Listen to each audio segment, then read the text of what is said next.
మీ సమస్య మీద అసలు మీకు ముచ్చట చెప్తా, చాలా మంది తెలుసో తెలియదో. నేను మీ సమస్యలు నాకన్నా ఎక్కువ ఎవరికి ఎరుకుంటాయి ఎరికైనా? ముఖ్యమంత్రి ఇంట్లోకి ఎరుకుంటాయి, ముఖ్యమంత్రికి ఎరుకుంటాయి. ఎందుకు ఏంటండి?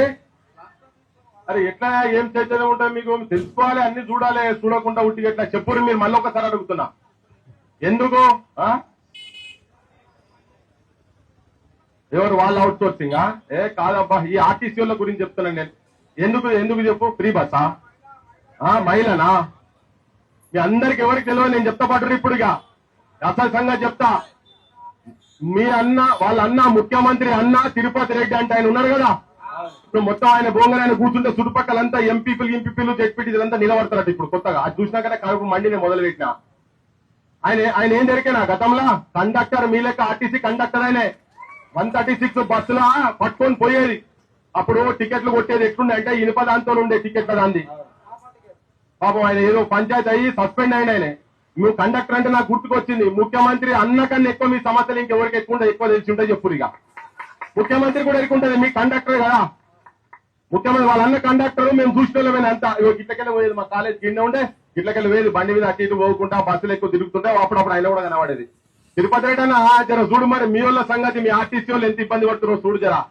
పో మీ మా రేవంత్ దగ్గర పోయి కూర్చో, ముఖ్యమంత్రి కాకుండా.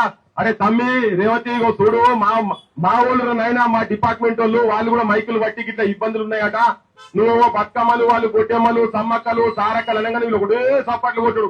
ఏ దేవుని కంటే ఆ దేవునికి పోవాలి, మీరు ఉచిత బస్సు అని ఆడవాళ్ళు మా వాళ్ళు అందరూ సంతోషంగా ఉన్నారని చెప్పిన ఒక పీజీలు అవుతున్నా మా ఆడతల్లి, మా చెల్లె చెప్తున్నది. ఇక గౌరవం, కనీసం పని చేస్తున్నటువంటి గౌరవం కూడా లేనటువంటి దుర్మార్గమైనటువంటి పాలన లేదని చెప్పి చాలా స్పష్టంగా చెప్తున్నది. అందుకే ఆ బాధలు, కండక్టర్ల బాధలు ఏంటో, బస్సు చేసేటోడా, బస్సు నడిపేటోడా, నీ బతుకుల్లోకి తొంగి చూడరా వారి బాధలేందో. అంతేనా? ఆ బస్సులు నడిపేటోళ్ళు, ఆ బస్సులు చేసేటోళ్ళు, ఆ రవాణా ఆర్టీసీ సంస్థలో ఉన్నటువంటి బాధలు ఏంటో వాళ్ళని ఒకసారి అడుగుతా చెప్తుంది. అవో కళ్ళు చెమ్మగిల్లి, కళ్ళకెళ్ళి నీళ్లు వస్తున్నాయి. ఈ మాట అనగానే వాళ్ళ బతుకుల్లోకి తొంగి చూడరా అనగానే, ఆ బతుకులకు తొంగి చూసేందుకు మీ అన్న కండక్టర్ ఉండే గనక ఈ అవుట్ సోర్సింగ్, అప్పుడు మీ అన్నకు permanent job, out sourcing contract కాదు.